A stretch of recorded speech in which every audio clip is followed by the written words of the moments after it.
You're listening to Dr. Emma and me on the Tudors Dynasty and Beyond podcast. And now, here are your hosts. Hello and welcome back to the show. I'm your host, Rebecca Larson, and it's Thursday, so you guys know what that means. It's time for Dr. Emma and me. Welcome back, Emma. Hi, Rebecca. How are you? Oh, I'm just living the life, living the dream. Every day I can see that beautiful bookcase behind you with all your books. So pristine. I love it. Oh, yes, and I've read every single one of them. I'm so smart. What are you reading now? Tell us. Which one are you reading now? Putting you on the spot right away. Come on. Actually, You wear the helmet before you start reading the books. You put the helmet on, you open it, and then you start reading. What are you reading? I'm actually reading Lauren Johnson's book on Margaret Beaufort right now. It hasn't come out yet, and I'm having her on the show in the near future. So that is what I'm reading right now. Guys, Rebecca just wants to point out that she gets books before even they're published. Oh my goodness. It's so important. It is the one perk of being a podcaster, other than I get to talk to some cool people. That's great. Hey, who doesn't want to read a book before it comes out? That's a great privilege. I think that's really cool. I'm envious in a bad way, not in a healthy way. Oh, well, what are you reading right now? Because I saw you posting some pictures. I bought a very interesting book the other day, The Monkey in Art. Yes. And a book Anne Boleyn would never read. Because she hated monkeys. She hated monkeys. Why would you hate monkeys? Monkeys are amazing creatures. The most similar creatures to humans in many ways. So why would you hate monkeys? And why hate all monkeys? Or did she hate the one monkey that was in the court? Because there wasn't many monkeys in the English court at the time Anne Boleyn was there. So probably was one specific monkey. Maybe he was trained to do things that Anne Boleyn didn't like. I just had so many ideas go through my brain that I cannot repeat on the podcast that the monkey could have done to upset her. Okay, so I mean the monkey we know about, and this is a real monkey, and this is how you and I got to talk about the Tudors in the first place. It is depicted in one of the Hornboat miniatures of Catherine of Aragon. There's a monkey depicted there with Catherine, so we know Queen Catherine of Aragon had a monkey, right? Yeah. And we know that Anne Boleyn didn't like monkeys. So there wasn't many other monkeys around. There's another picture of Margaret Tudor, the sister of Henry VIII, the sister-in-law to Catherine of Aragon, a later copy of a 16th century picture where she also has a monkey. So there was maybe a couple monkeys around in England, but not too many. So if Anne Boleyn didn't like monkeys, it was due to a very specific monkey that is depicted in a little miniature, probably. And that monkey came from America, because the reason why Catherine Aragon would have something like a monkey like that, or we have a testimony of her daughter, a picture of her daughter with a parrot, which is another exotic thing that would come from America. The reason why they're displaying those in pictures to show that they have international connections that go beyond, but also that they are cosmopolitan people that can train a monkey to do whatever you want. Go and pester that see what, yeah. Yeah, go and take a prayer book and bring it to me. And she would probably speak to it in Spanish. So the monkey probably didn't, answer the English. Yeah, good point. I call him, sorry, but I named him years and years ago. Okay. Okay, I'm ready. I named him Granado, so pomegranate, like in Spanish, Granada. Just like she would probably just give it a little name like that. And why are we talking about Catherine Aragon's monkey? Oh, because yes, I bought this book. Yes. This is what happens. That's okay. Monkeys appear not only in that miniature, but also associated with other things, symbolism, right? I'm studying a lot portraiture. Everybody knows that. And a lot of symbolism in art and in the art of painting. So there's a lot of symbolism when a painter is including a monkey in a picture. And Melanie Taylor has talked about the reason why also that monkey could be depicted with Catherine. It was a way to show that even though monkeys were associated with lust, one of the big sins, they could be restrained and tamed and made a pet, like Catherine had in this monkey that's in the miniature. The monkey is restrained, so in that sense, it could be a way to symbolize that the monkey is Henry. Really, I had to Wow. say it. I wasn't expecting that. You just went there, didn't you? I went all the way in there. We love the tool. Parallel Lives today is about a monkey. No, it's not about a monkey. Monkeys and parrots. That's what this episode is about. Finally, ha ha ha. You probably could do a whole episode on monkeys and parrots. One? Come on. A series. A series. One? Ugh. You do not believe in the power of my babbling powers and the hyperfixation mode. I can go in with things like monkeys and not just monkeys, all types of things in art. Yeah. Animals do. I have a soft spot for, because I study it a lot, the elimination of manuscripts. That's a lot where I started studying these innovative artists that work in the Tudor court that introduce things like miniature pictures, like the Hornboots, the Flemish artists. These are connected to the elimination of manuscripts, and who doesn't like, late Gothic illuminated manuscripts with those styles in the Flemish style that they do, especially, that they're just incredible. And they're incorporating a lot of those ideas that we've talked about in the podcast before, about Renaissance ideas, about copying a lot about all those very, very famous Italian artists that we all love. I'm not even going to encourage you to name them because I know you just want to talk about the Ninja Turtles. No. Maybe another animal that doesn't appear as much in Renaissance art, the turtle, but you brought them up. Do you want to talk about the Ninja Turtle? Let's go. Who's your favorite? I don't know. My favorite, I haven't watched it since I was like a preteen. What are you doing? You don't research for this podcast anymore. Don't research. You have to watch every single season of the Ninja Turtles in the month of October. Come on, let's do this. A challenge. Are you kidding? It's like, all right, this is a Ninja Turtle challenge. Clearly, you don't have a 6-year-old in your household, because no, I'm in season 3. I wish my daughter was 6 again, but I don't know that I could sit through all the Ninja Turtles. I mean, I can't sit through it all. I just get, I just sit a little bit and I'm like, oh yeah, it is entertaining. They're, you know what I like about it? They're very funny, but it's very contained. It's not really bad. There's not really, really bad language. There's not that. It's kind of those cartoons, but they're cool. Very 90s kind of style. Very cool. Lots of buzzwords. I don't know. I loved it. They're funny to watch.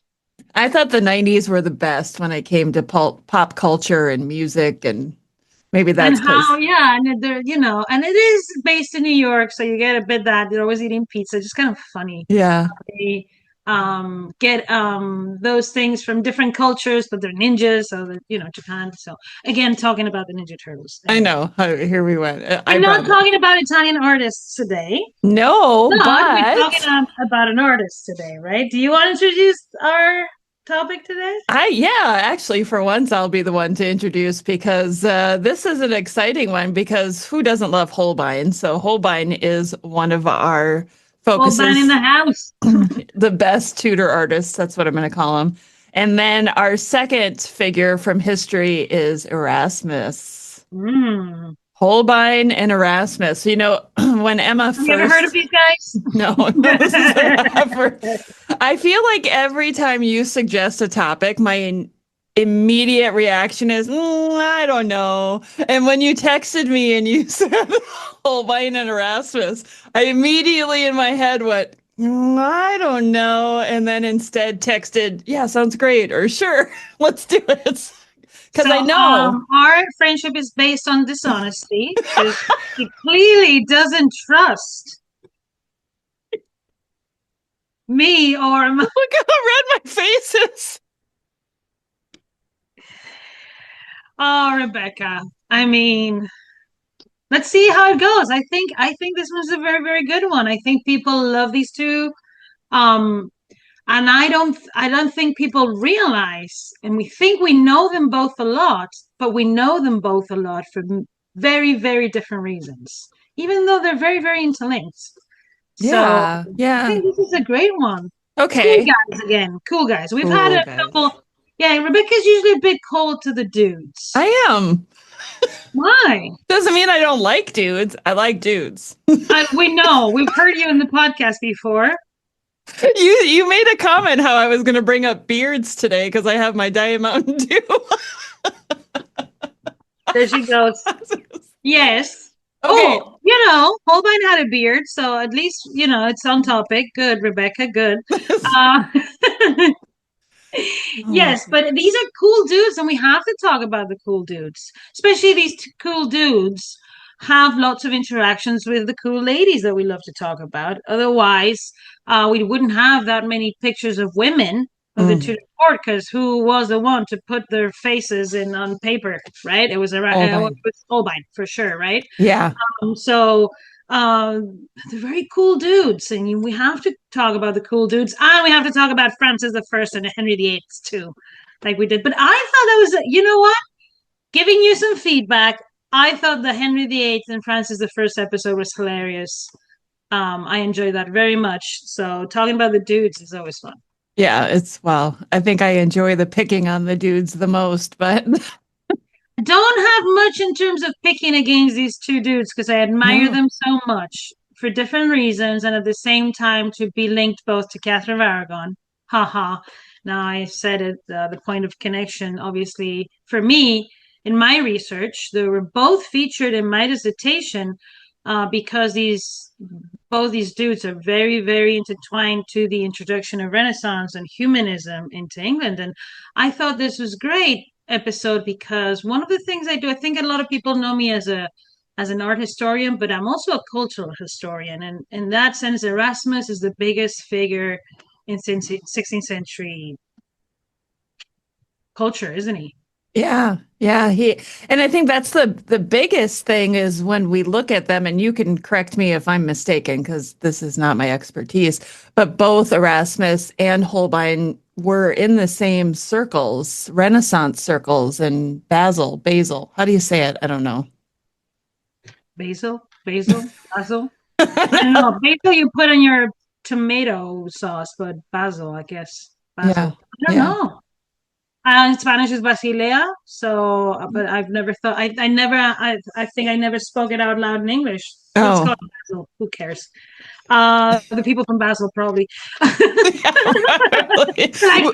no, I don't think we have too many listeners from. I was just gonna say, If we do, please tell us. How do you pronounce the name of your set? Please. Yeah, and I've seen this name so many times. It's one of the things when you sometimes study something, but you never kind of get to talk about it. In terms of in terms of the age, because we'd like to bring this up because I think this is important. Erasmus is older, much older than Holbein, okay, and is actually his patron, and we'll talk about this a bit more. So Erasmus was born where? Basel. No, Erasmus off. Oh, Rotterdam. Oh my goodness, Rebecca. Have some more of that. I need to I need to refuel. You need a drink up, girl. Erasmus of Basel. That's a first. I am a little okay. I'm sorry. I'm a little out of it. Born in Rotterdam. Jeez. Okay. Jokes aside, he was born in the decade of the 60s of the 15th century. And Holbein was born in Augsburg around the end, towards the end of the 15th century. Okay? So Erasmus is much older. They're not born in the same place. One is born in the Empire, Augsburg, Holbein. So he is linked to the Habsburgs.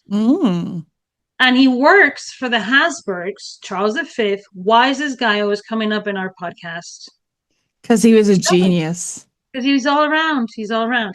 So he works first for Charles V and actually Fernando, his brother, who after becomes. So they're all Juana the First of Castile's sons, just being everywhere in Europe. And actually, Erasmus teaches these two young boys, writes a manual of education for Charles V that then Juan Luis Vives will recommend to Mary Tudor when she's betrothed to him. So connections to the Tudors everywhere here, right? Yeah. Even though we're talking about Erasmus and Holbein. And then in the case of Holbein, I guess both are interlinked to the marriage or the project of marriage between Princess Mary and Charles V, because at Catherine of Aragon's request, Erasmus of Rotterdam writes a book on marriage that is decorated, the frontispiece is decorated with a Holbein print. And Holbein, that same year that that's published, travels for the first time to England with letters of recommendation of Erasmus to live and work with Thomas More. Wow. So they were closely intertwined even before coming to England. Like Erasmus wrote the book and Holbein made the cover. Yes, because Erasmus was working in Basel. Let's say Basel. Yes. For a very famous printer called Johannes Froben. And he was printing a lot of the works of these humanists like Erasmus of Rotterdam. And Holbein had painted Erasmus of Rotterdam in 1523. That's right. So they're all linked. Yes, they're all linked. And you have to think that Erasmus, when he's writing and he's dedicating this book to Princess Mary, but he's and Catherine of Aragon, and he's mentioning why he's written this book, he mentions an artist's work in his words, in his dedication to the Queen, right? And he says in this, something that Juan Luis Vives had done 3 years before. So what he's saying basically my argument is Holbein is bringing this book to Catherine that she has requested from Erasmus of Rotterdam in 1526 to help her in her cause to try to defend her marriage. That's why Holbein arrives for the first time in England to work with the side of the court that is siding with Catherine. His first royal engagement is with fungi. The first people he paints are John Fisher, Thomas More, fungi. Well-known names. Anne Lovell. Yeah. All part of the Queen's party. That's why Holbein arrives to England. Erasmus is trying to win the Queen's favor, but he's a hot mess too, because Henry's like, Erasmus and Henry met. The first time that Erasmus of Rotterdam was in England was before Catherine of Aragon arrived, when Henry was just a little boy. So Erasmus had gone back several times to teach in England during the reign of Henry and Catherine in the Queen's College. And Erasmus was the one to declare that the Queen was wiser than the king, that she was much more of an enthusiast of learning the sacred scripture, much more than the king, and she was wiser than him. So really, Erasmus was linked to the Queen, even though he had met the king before. Yeah. And this is not dissociated in Erasmus's relationship with King Henry. He had a relationship with both. It's just we haven't known about Catherine's relationship to Erasmus as much, because her cultural and artistic patronage was never put together and studied together.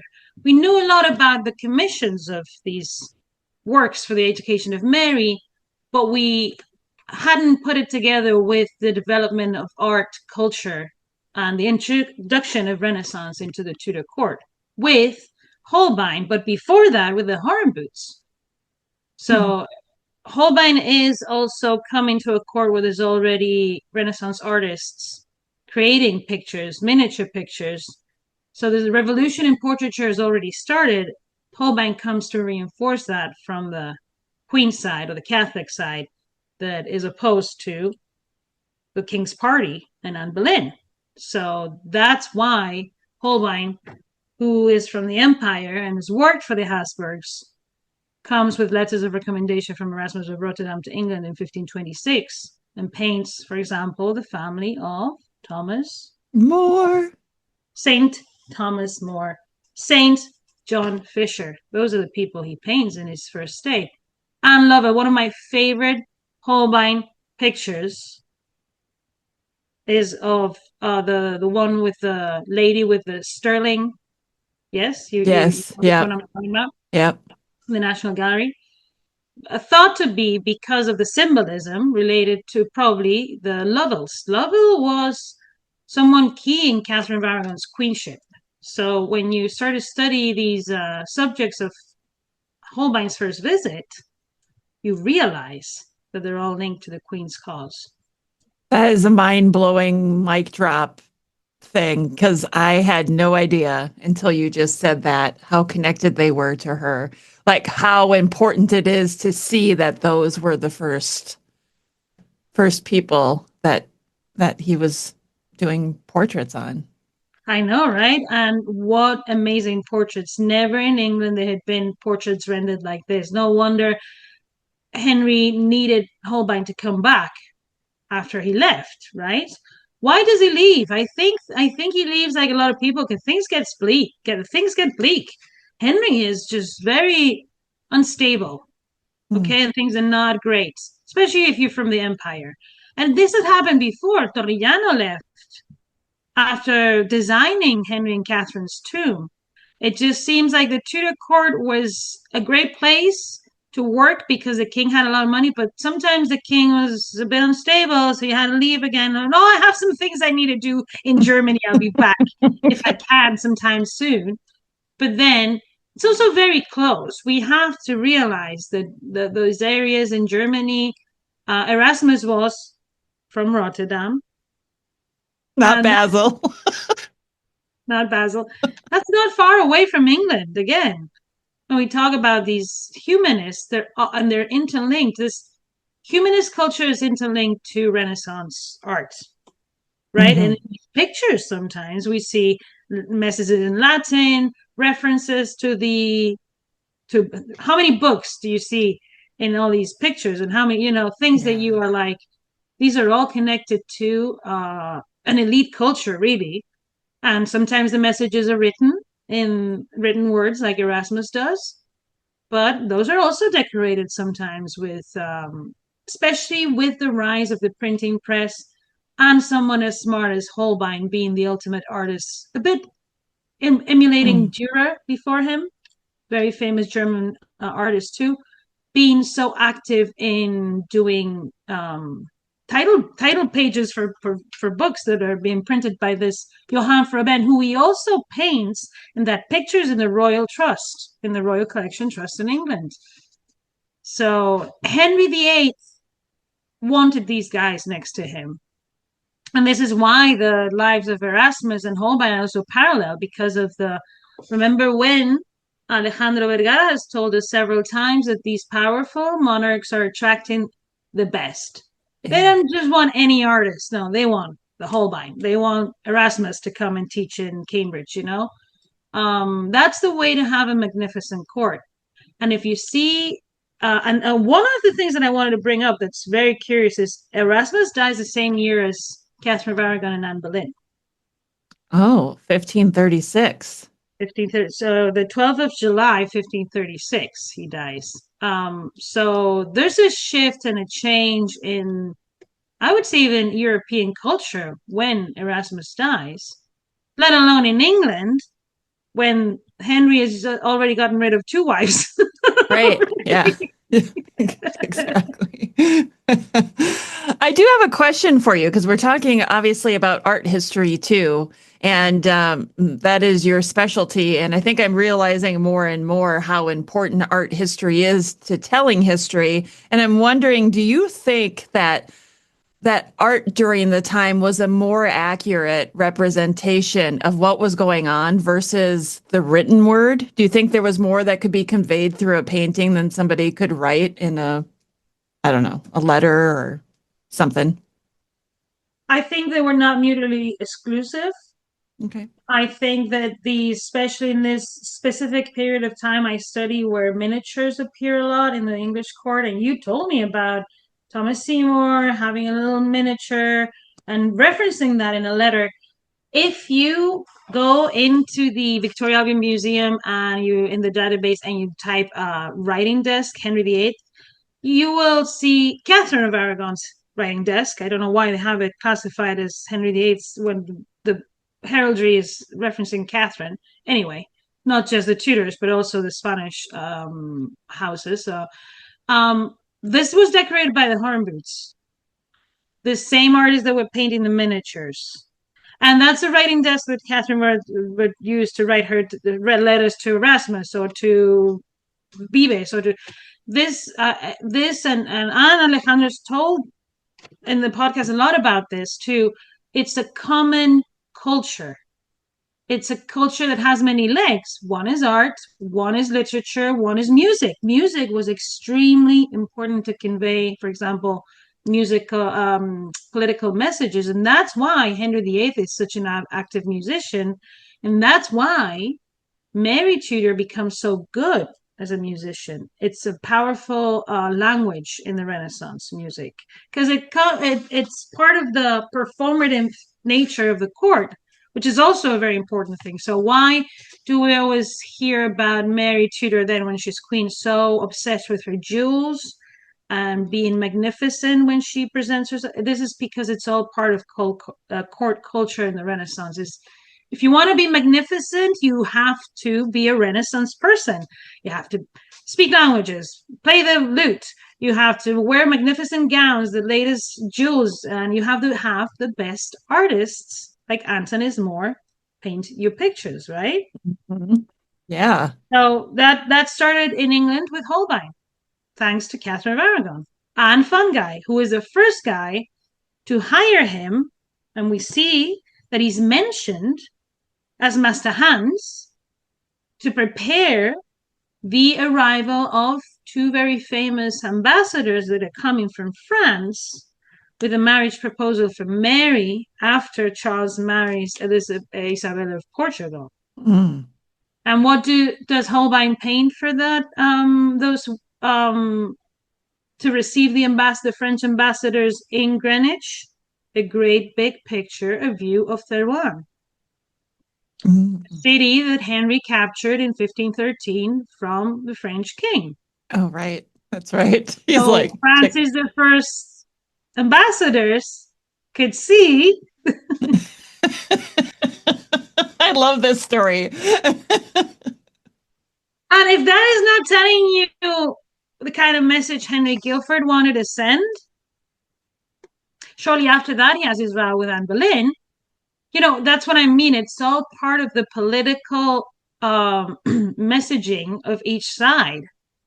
And that's why Anne Boleyn's books of hours are decorated more in a French style sometimes. And that's why the quiet stalls in, for example, King's College Chapel in Cambridge that were done during her reign were done in a Fontainebleau style, mimicking the court of Francis I, because both factions in court in England were competing to show their adhesion either to the imperial Spanish side or to the French side. So that's why when we think of someone like Holbein, we don't think he's Spanish, obviously, but he's coming from that alliance that is the empire and Spain, because Charles V is the most powerful guy in Christendom, and he's the one who Holbein is subject of.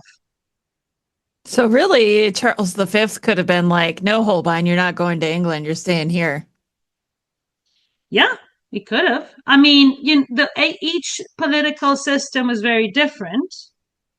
And Charles V had lots of problems in the empire, really, because in the empire there was other rulers. He was like the head of many, like the most important one, elected Holy Roman Emperor, but there was a lot of princes and electors and things like that. So, and they start rebelling because they are becoming part of the Reformation.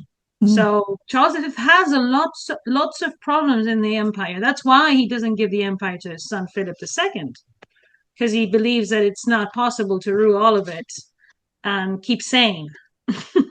I can't imagine. Yeah, that is a vast area to cover for one person. Yes, but think about this. Erasmus, so parallel lives again. Erasmus works for Charles V, right?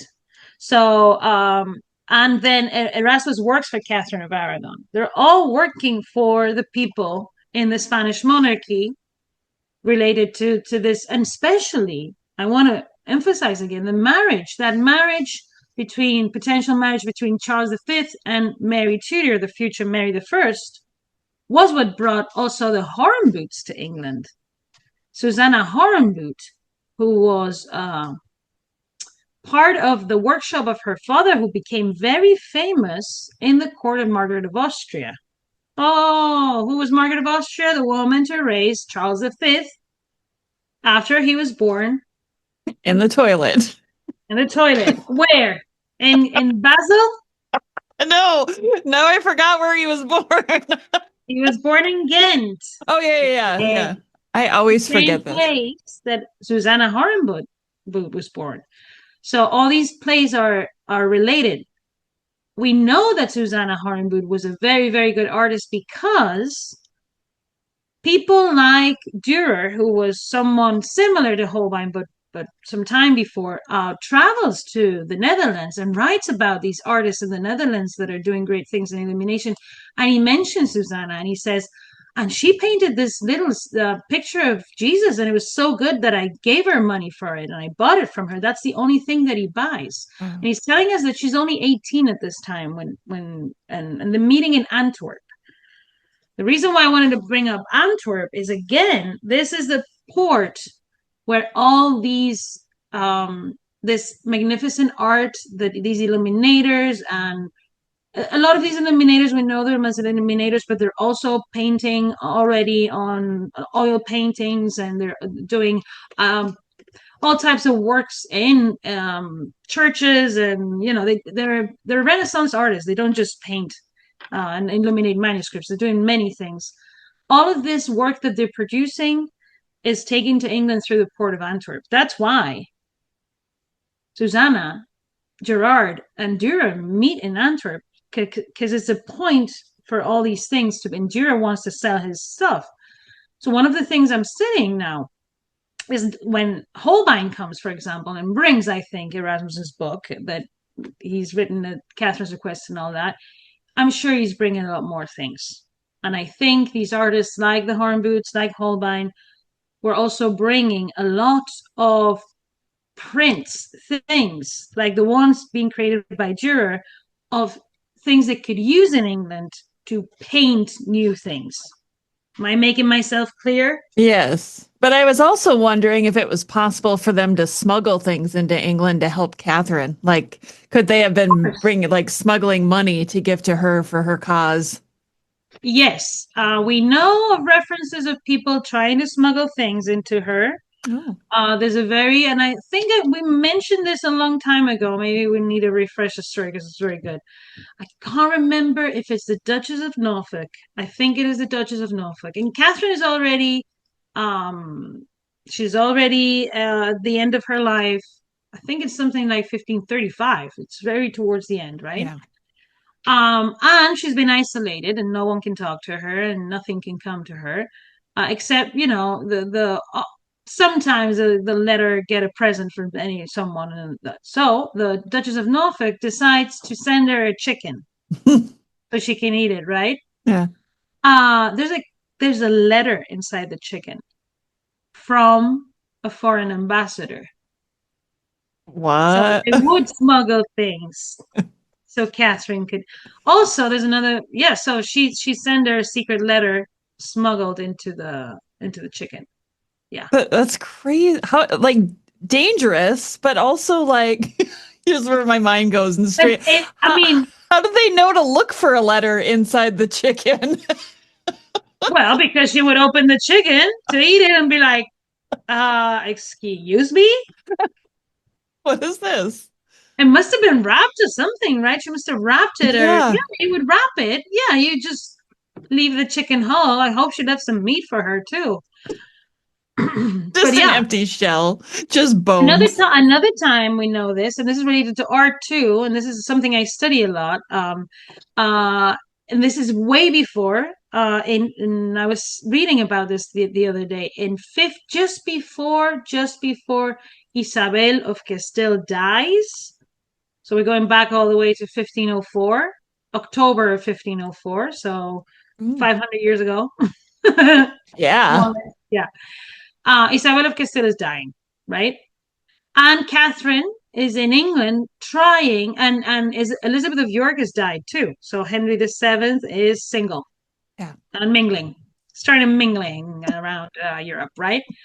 And Catherine has noticed that, oh, Arthur has died too, and I might not get to marry Henry. And what am I going to do if I stay here in England? And Henry's like, maybe I could marry you. And she's like, no, no, let's think of something else. So I don't know who comes up with this plan and it's been talked, but Isabel Fernando are negotiating to marry Henry to someone who is Juana, not Juana who will become Juana the First of Castile. Juana Trastámara, also named Juana Trastámara, the Dowager Queen of Naples. So Catherine's cousin on her father's side, who Okay. lives in Valencia in the crown of Aragon, right? Yeah. So Isabel is about to die, and the Spanish ambassador is writing to Fernando and Isabel saying, hey, this guy needs to see a picture of this girl, so just smuggle one, in a box. Just don't tell her, and just have someone paint her picture and just smuggle it in a box and send it to me, because this guy's obsessed with seeing the person that he's going to marry. Who inherits that from Henry VII? Hmm. Henry VIII, who is obsessed and sends Holbein, and that's why he wants Holbein. That's what he uses Holbein mostly, is to go and get pictures of his girlfriends. Right.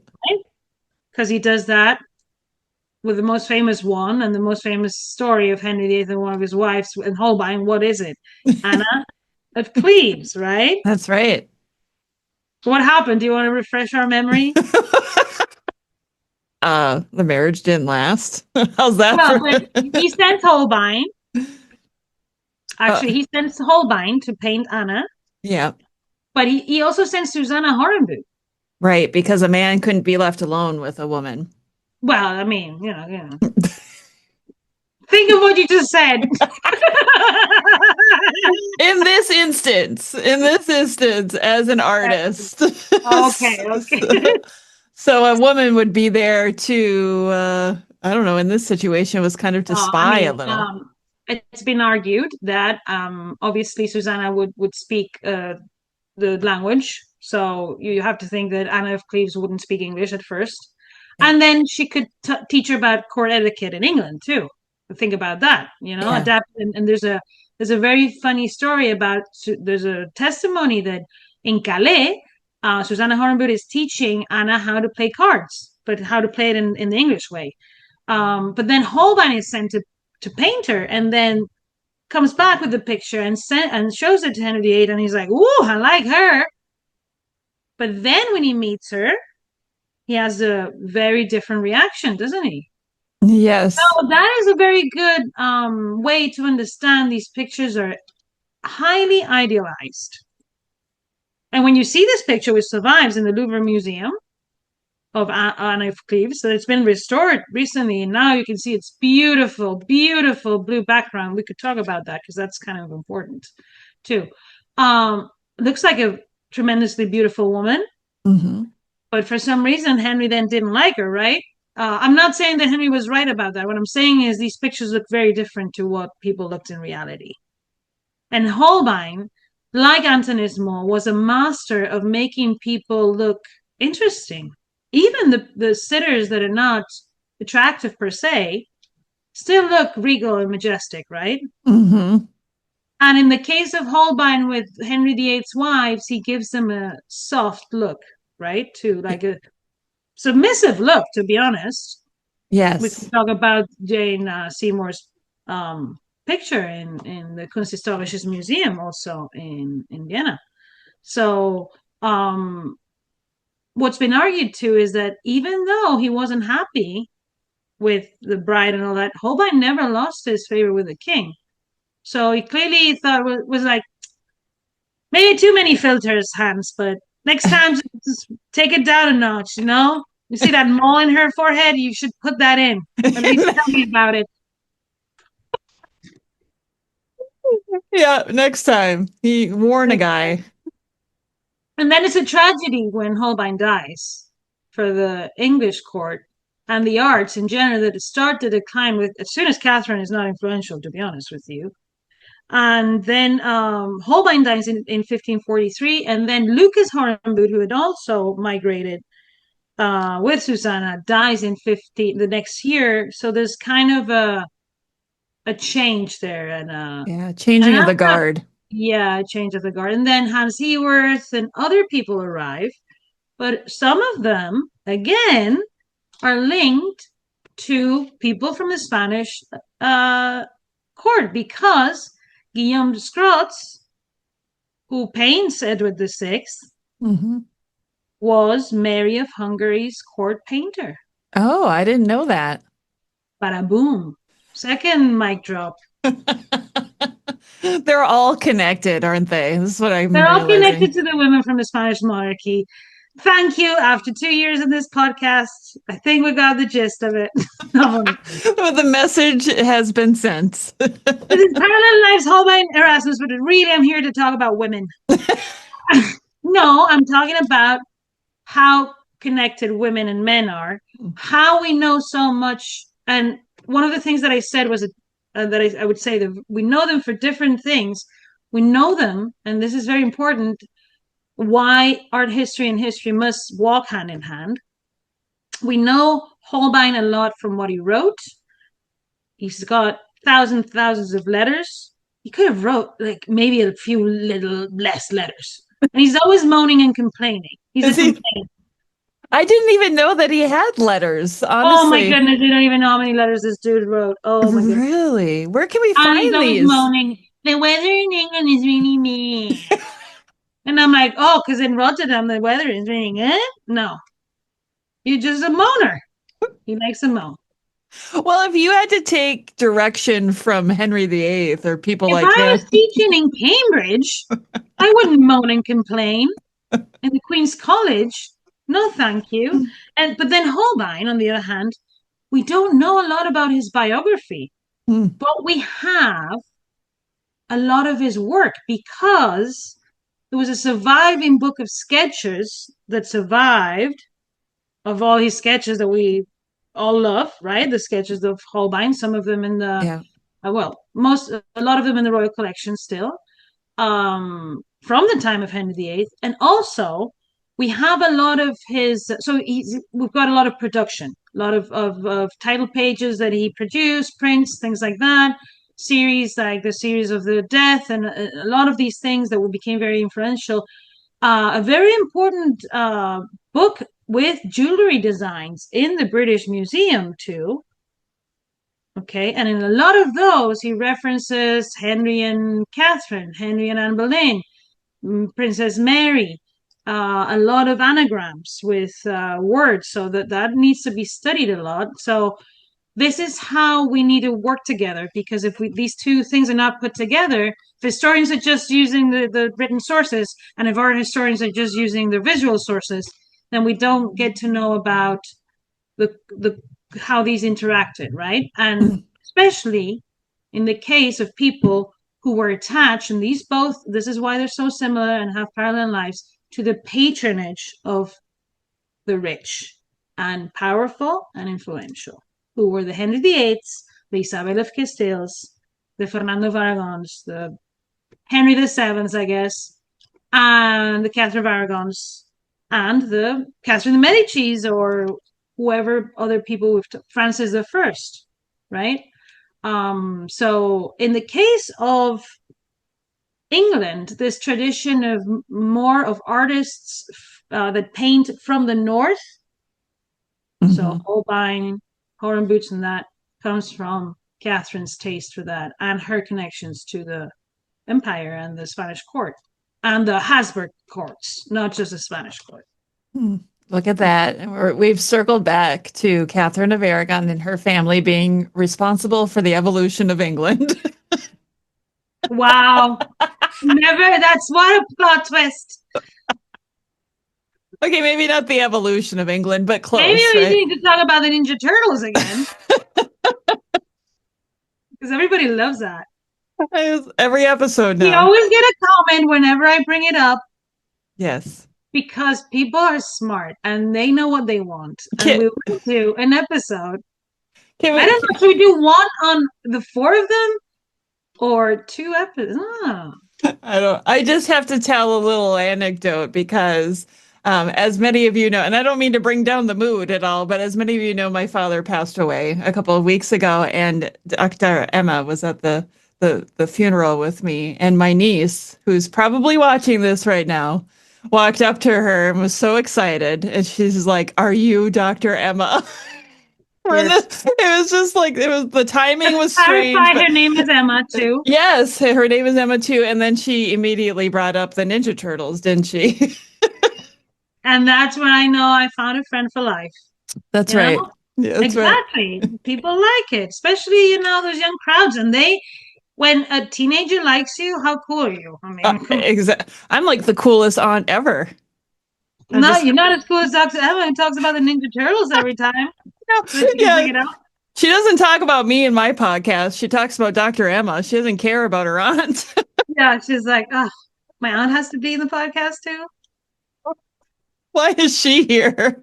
I'm just kidding, Emma. Emma, I love you. She's great. So the Ninja Turtles. Yep, we were back there again. Well, okay, But what I'm saying is maybe they're not as known. I mean, Holbein is the most influential artist of the Renaissance in England for sure.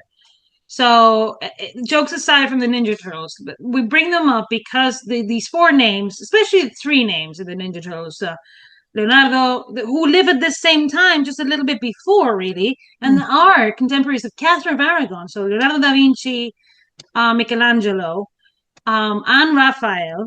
Those 3 guys, the other guy lives much before, but still very influential. Those 3 guys are the guys that then influence a lot these artists from the North too. Don't think they're dissociated. They are associated with them. Yeah. I think we're going to have to bring back some guests that know about these things more than us. I think so. I think that's fantastic. I think we have somebody in mind already. Yeah. Let's see. I know. We'll see what happens. We'll see. Check our restraining orders and when they are due. And then if we can, we'll bring a guest to talk about this. I have to go through our restraining order file to make sure. I've got a list here. I think we still have 5 or 6. I've shared answered yet to our call. No, nothing. Share. You're holding out on us, huh? Share, come on, girl. I know, just somebody. Well, I'll take a B-level celebrity. No, we don't. At this point, I'll take anybody. If you were a reality star on a reality TV show and you listen to this podcast, let me know. Maybe I've seen it. Probably not, but maybe probably not. We have to think big, That's right. Maybe we can, when we start doing the podcast in Spanish, which is, that will be my dream come true, when Rebecca finally embraces that she needs to learn Spanish, and that we can bring people to talk in Spanish. Like, did you see the halftime show was announced? I did. I know. And you're so excited about it. And I'm excited. My favorite artist, Bad Bunny. Yes.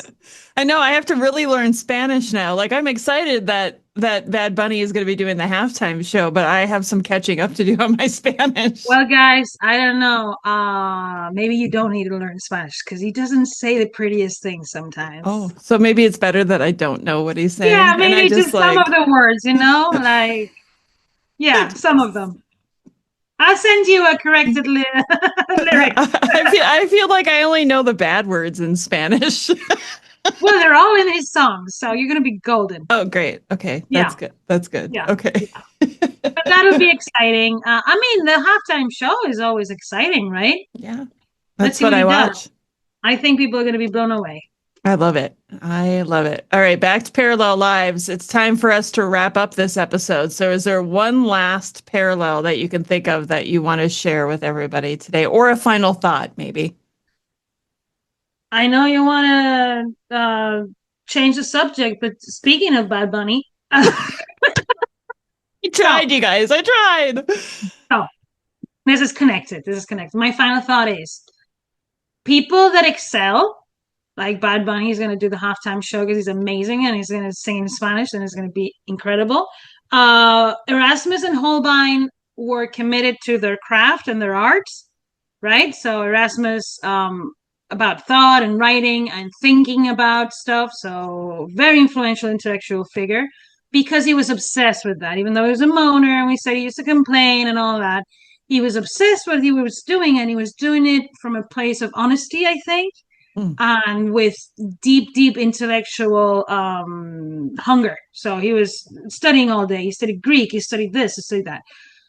I believe Holbein did the same. You cannot achieve that level of to make us emotional 500 years later when we see these people if you're not a genius, if you're not an artist that is completely but at the same time there was a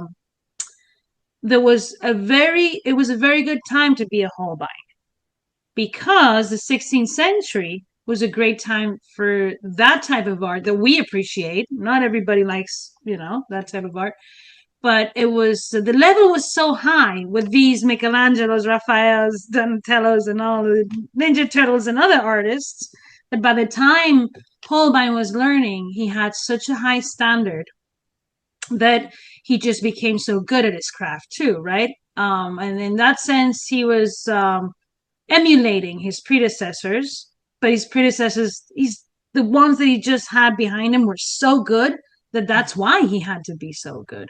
So in that sense, I want to recommend all of you to go back to Alejandro Vergara's book, What's Quality in Art, really to learn about these things, because the 16th century, he may not agree with me. Maybe he likes some of the 17th century. He talks about Rubens and a lot, and that's what he's a specialist in. But the 16th century, I think, is the key to why we love Renaissance art.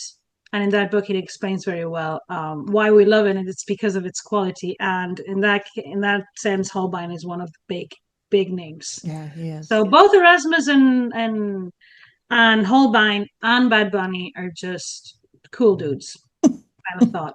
I love how you worked in Bad Bunny. Listen to Bad Bunny. He's amazing. You're gonna love him. I hope he comes to the show. That would be. Oh, wow. That's what we need. That was what we need. Okay, all right. He did a very funny sketch in Saturday Night Live where he played the King of Spain and receiving Christopher Columbus for the first time. Oh, well, I think you should reach out to him since you speak Spanish. Okay, I will. And por favor, llámanos. And by the way, too, I wanted to mention, I had somebody reach out to me recently, talk about how much they love the Parallel Live series and that they're really concerned that we're going to run out of people and what's going to happen when we run out of people. And I said, don't worry, even if we run out of people for Parallel Lives, we'll come up with a different series. Yeah, we'll unparallel. We'll just start to switch them up and be like, these different, two are nothing like each other. This is what, right? Why not? No, I think I love it too. I think that's why it's worked so well because we're having fun with it, and it's funny how into it people have gotten into it too. So I love it. I thought it was a great idea I had. So I want to thank me. Love it. Well, the next series then will be called the Different Lives series. Yes. And then we're going to get some comments. Oh, this woman cannot get it for herself. Yes, people. I'm in my yes, I deserve it era. Sorry. Emma has all of the good ideas. Any idea that's on this show, it's all Emma's idea. No, come on. I'm just not here. Every idea, but most of them. I'm just an ideas person. Like execution wise, come on, a bit more sloppy. Oh, so then when I hesitate when you pick two people, just like you just I pick like 5 different series of sets, and then Poor I Rebecca. Poor I Rebecca. love it. Thursday episodes make me so happy. They bring me so much joy. It's hanging out with my best friend, talking about history, and I know you all feel it because we just have a good time when we're together, and we love sharing what we know with you with like a slice of humor. Yes, exactly. That makes it so much fun. Yeah, so we'll have to talk about next week and who we're going to parallel next week. Uh, I think I'm gonna leave it up to you and you can surprise me. Oh, she doesn't like that. My face said it all, did I was like, oh gosh. Maybe we should do come on, people should surprise us with what they think. Another round of we have a list, but I just like to add to the list. Yeah, yeah. Never ending list. Please, people, add some more. Let's do another round of suggestions because it's a good exercise. I think it's a good mental exercise for everyone. There I you feel go. like you get there much faster than I do. You find the parallels much quicker than I usually do. I don't even like tell you about everything that goes through this mind. You don't even know, girl. I'd be afraid, right? Yes, I would be afraid. Pew, pew, pew, pew, pew, Oh pew, my pew, gosh, you all the guys. time. I love my job. I really do. I love my brain. Well, Dr. Emma, thank you for joining me for another episode of Dr. Emma and me in our Parallel Live series. Thank you, Rebecca. Have a great day, guys. Thanks for listening to the latest episode of Dr. Emma and Me. If you enjoyed this episode, please take a moment to rate and review the show. It really helps more people find it. Don't forget to follow or subscribe so you'll know as soon as a new episode drops. And if you'd like to support what we're doing, head over to Patreon and become a patron. You'll get early access, bonus content, and more. Thanks again for being here. See you next time.